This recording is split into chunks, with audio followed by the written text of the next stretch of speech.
Таня, Маня, Слава, чудесная глициния, одна из самых ваших волшебных работ. Я бы смотрел на нее каждое утро. У меня настроение сразу же улучшалось. А вы не продаете постеры своих работ? Да, продаю. На любую из работ можно заказать постер. На сайте об этом есть информация. Вы просто присылайте мне фото работы, которые, или название, которые вы захотите, чтобы я сделал постер, и мы обо всем договоримся, и я вышлю вам постер. User QI, очень понравился вопрос про рисунок, и ваш ответ заставил меня написать комментарий. 5 лет назад я увлеклась живописью. Сначала проверяла себя, мое это или баловство. Через год пришла к выводу, нужен учитель. Мое. Буду учиться. Да не тут-то было. Никто не хотел обучать и быть рядом. Самоучка, говорили, сейчас таких много, малюют в удовлетворении. Но меня это не остановило. Смотрела много уроков, их много полезных, и писала с натуры все подряд. На данном этапе 3 выставки, 2 награды, даю уроки бесплатно. И долголетие. В долголетие. Гражданское, что ли. Ну, в общем, в долголетие. Работы покупают, но фишка в том, эти местные художники теперь сами стоят в очереди поработать со мной. Вот такая история. Ну, вы просто молодчина. Это ответ тем, кто думает, начинать, не начинать. В любом возрасте начинайте. Это же, душа просит, если. Ей нельзя отказывать. Иначе грех большой. Интуиция знает лучше. Внутри нас мы знаем лучше, что нам нужно делать. В любом возрасте. В любом. Правда. Неля, 75, неправда ваша. Вячеслав, я вживую, к сожалению, не видела, но смотря репортаж с выставки, глядя на ваши работы, у меня начинало колотиться сердце быстрее. Несомненный восторг, но я не могу писать так и не стану учиться этому. Я хочу научиться писать так, чтобы от моей живописи у меня быстрее колотилось сердце. Спасибо вам. Так, я об этом только говорю. Не надо писать так, как я пишу. Только об одном говорю. Ваш стиль сохранится. У каждого из нас свои предпочтения. Они выстроились через всю жизнь, потому что мы смотрели разные картинки, по-разному воспринимали вообще искусство, да, что это такое. У меня единственное желание вас подтолкнуть, показать, что это возможно, писать свое впечатление, отношение к тому, что мы видим, проживаем, и лучше этой влюбленности ничего нет. Так что пишите, как вам велит сердце, пусть оно колотится. Чем сильнее колотится, тем мы становимся моложе. Происходит включение в этот животворящий поток целительной энергии, и любовь к жизни, к ее самым лучшим проявлениям, выражение этого в холсте, в материале нас исцеляет. Друзья, поддержите меня, если вы думаете так же. Ирина Желомко. Я занималась живописью в далекой молодости. Было только начало основ. Сейчас в преклонном возрасте очень велико желание продолжить это занятие, но мешает страх. Страх невозвратной потери лет, упущенного времени. Мысленно рисую и пишу всем. Накупила материалов, просмотрела кучу видеомастер-классов, но так и не начала. Ничего, время, значит, не пришло. Все что-то мешает. А по сути просто боюсь. Словно кто-то шепчет, твое время ушло, тебе все равно не достичь уровня мастерства тех, кто тебе нравится. Ну и что? Мудрые люди говорят, что путь к любви уже является любовью. Так что путь к мастерству – это уже мастерство, перефразируя. Ну ладно, дальше. Надеюсь перебороть это. Даже не буду спрашивать, как это сделать.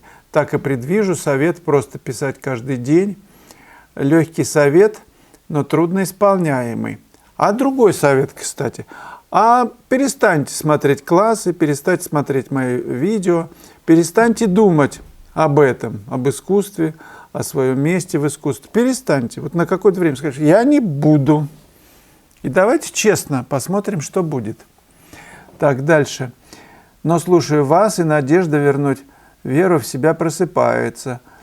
Спасибо за ваш просветительский труд. И все же вопрос, как побороть страх негативной оценки своего творчества? Двоякое чувство. Хочется обнародовать свою работу, это сейчас легко сделать, но услышать и прочесть гадости в комментариях так ожидаемо, как нарастить толстую, непробиваемую критикой кожу художнику, чтобы не убить в себе радость и желание писать. У меня в планшете есть для этого чудесная заготовка. Сейчас я ее найду. Вот она. 21 июля 1890 года. Клод Моне пишет своему другу: «Я в самом мрачном настроении. Живопись мне опостылила. Право, она приносит только муки. Не ждите от меня новых работ. Все, что я сделал, уничтожено, соскоблено, продырявлено». Клод Моне. 90-й год. Вы не представляете, какая погода стоит у нас. Ну, тут он про погоду жалуется. В общем, ревматизм его донимает. Приезжайте, мне очень плохо, навестить меня мой друг. Вы представляете, такого уровня художник пребывает в каком настроении, в отношении к своим работам. Это нормально. Критики уничтожали просто. Уничтожающая критика была импрессионистов, которые открыли цвет миру. Вы представляете? Был салон, почти по шаблону, вот были какие-то критерии, каноны, по которым писались картины, и тут появился цвет.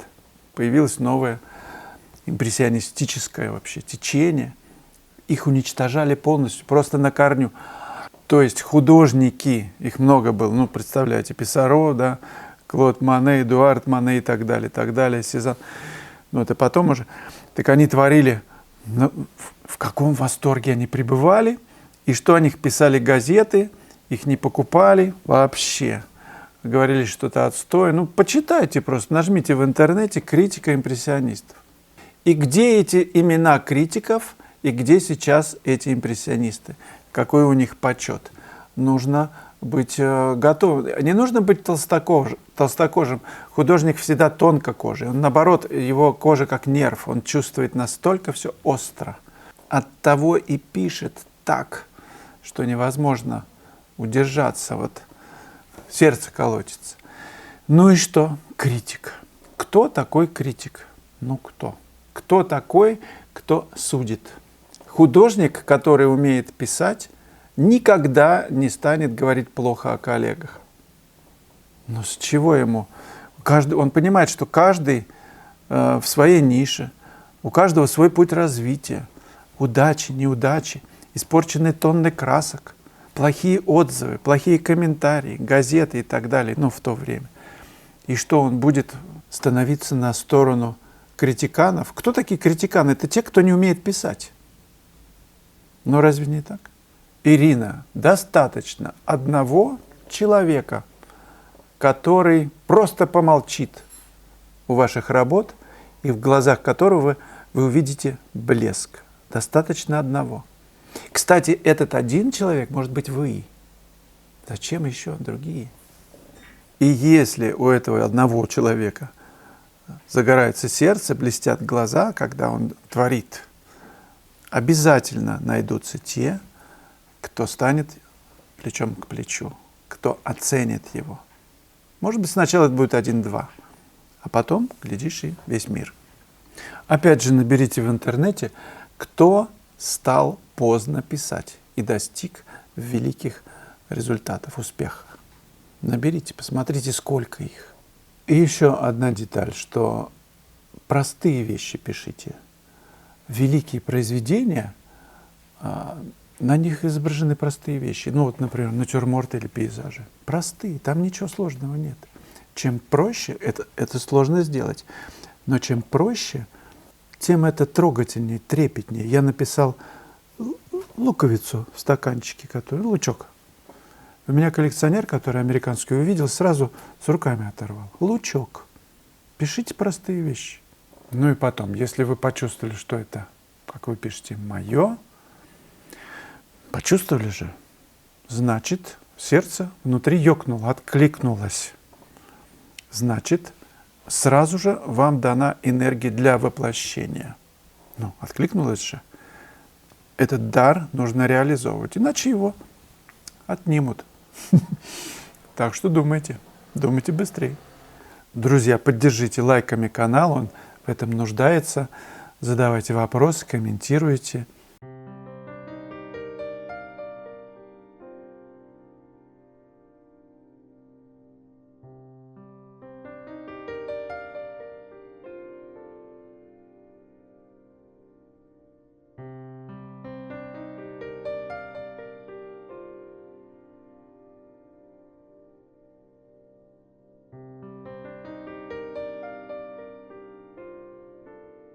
В конце ролика будет прямая ссылка на видео, как нарисовать знакомый пейзаж по-новому. Актуально.